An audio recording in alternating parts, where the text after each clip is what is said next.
ដឹងក្តីចេះស្គាល់ខ្លួនឯងចេះស្រឡាញ់ខ្លួនឯងត្រជាទាំងសងខាងស្ដាប់ឮតែពាក្យថាអាប្រុសមិនចំប្រុសអាស្រីមិនចំស្រីចំណែករាងកាយមួយនេះធ្លាប់រងអស់ហើយខ្សែក្រវ៉ាត់ក៏ធ្លាប់ត្រូវរំពកក៏ធ្លាប់ត្រូវឯផ្ដៅនោះគាត់ឡើងសោកស្ដាច់ពីដៃឪពុកអញខ្មាស់គេណាដែលមានកូនប្រុសមិនចំប្រុសស្រីមិនចំស្រីដូចជាឯងតើឯងឲ្យអញយកមកអ៊ីនតុកណែណាចំណែកឯនៅសាលានេះតាណាក៏លើតែពាក្យអាចេអាញីអាតើយតើជាតិមុនខ្ញុំខកអ្វីតើខ្ញុំមកត្រូវជួបនឹងរឿងបែបនេះតើនេះជាបណ្ដាសាមែនដែរឬទេ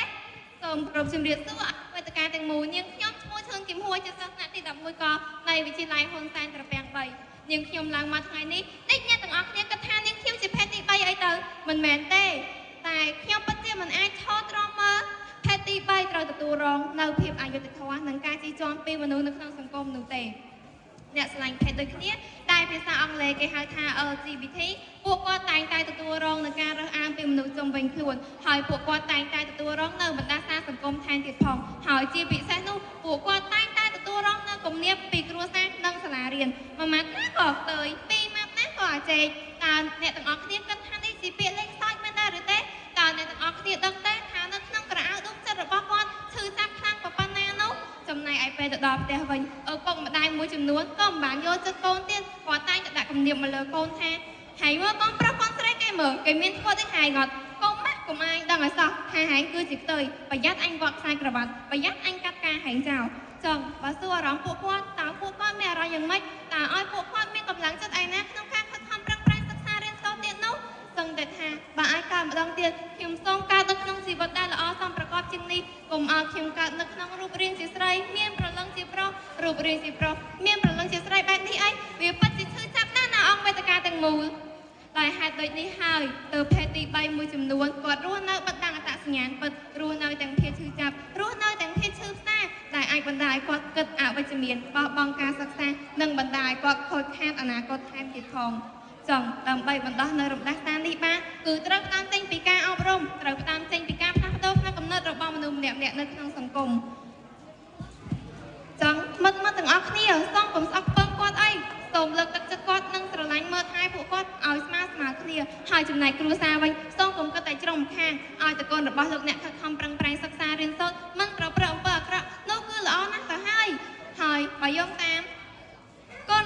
របស់ក្រសួងអប់រំយុវជននិងកីឡាស្ដីពីការសិក្សាបញ្ញាបត្រគឺជាការអប់រំដែលផ្អែកលើមូលដ្ឋានគ្រឹះគឺជាការអប់រំដែលមានសិទ្ធិស្មើគ្នាគឺមិនបែងចែកភេទអាយុពលសម្បត្តិនិងលក្ខណៈផ្សេងៗឡើយគឺការសិក្សាអប់រំដើម្បីអ្នកទាំងអស់គ្នាហើយមួយទៀតបើស្របតាមគោលនយោបាយរបស់អង្គការសម្ព័ន្ធសិទ្ធិកុមារកម្ពុជាបានលើកឡើងថាការបញ្ឈប់ការរើសអើងទៅលើកុមារដែលមាននិន្នាការភេទនិងអត្តសញ្ញាណយេនឌ័រគឺជាការចូលរួមចំណែកយ៉ាងសំខាន់នៅក្នុងការអប់រំប្រទេសជាតិឲ្យមានការរីកចម្រើននាពេលអនាគតមិត្តទាំងអស់គ្នាត្រូវដឹងថាធនធានមនុស្សគឺអត់បានស្ថិតនៅលើភេទទេធនធានមនុស្សគឺស្ថិតនៅលើចំណេះវិជ្ជាគុណធម៌សុជីវធម៌ហើយមិត្តទាំងអស់គ្នាត្រូវដឹងថាធនធានមនុស្សគឺតាមចេញពីការសិក្សាអប់រំនិងការប្រព្រឹត្តល្អនិងការចេះជួយសង្គមហើយអ្នកទាំងអស់គ្នាមានស្គាល់បងប៉ៃបេឌីគាត់គឺជាអ្នកជំនួយផ្នែកទី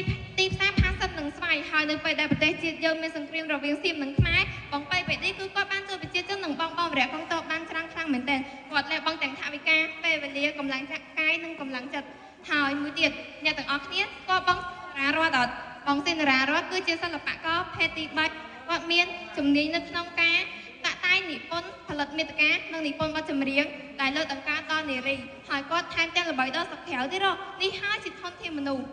ចឹងនាងខ្ញុំឡើងមកឈរនៅទីនេះនាងខ្ញុំសូមលើកម្រាម10សំណូមពរទៅដល់បុគ្គល3ដែលទី1គឺគ្រួសារសូមបញ្ឈប់ការរើសអើងបញ្ឈប់ការវាក់ខ្សែក្រវ៉ាត់ទៅលើភេទទី3និងលើកទឹកចិត្តកូនរបស់អ្នកដែលជាភេទទី3ហើយទី2នាងខ្ញុំសូមសំណូមពរដល់សិស្សដែលជាភេទទី3សូមកុំបាក់ទឹកចិត្តសូមខិតខំប្រឹងប្រែងសិក្សារៀនសូត្រខិតខំកសាងស្នាដៃឆ្លាក់ឆ្នៃលើផ្ទាំងសាលាដល់ខាត់សមត្ថភាពជូនគ្រួសារនិងសង្គមជាតិហើយចុងក្រោយនាងខ្ញុំសូមសំណូមពរដល់ប្រជាពលរដ្ឋទាំងអស់ឲ្យមានការបើកចិត្តឲ្យទូលាយសូមកុំរើសអើងសូមកុំចង់បន្លិចសូមកុំគៀសង្កត់ភេទទី3អីចង់បញ្ចប់នេះមិនមែនជាបណ្ដាសាហើយក៏មិនមែនជាវាសនាដែរនេះគឺជាធម្មជាតិដែលបានបង្កើតពួកគាត់មកហើយ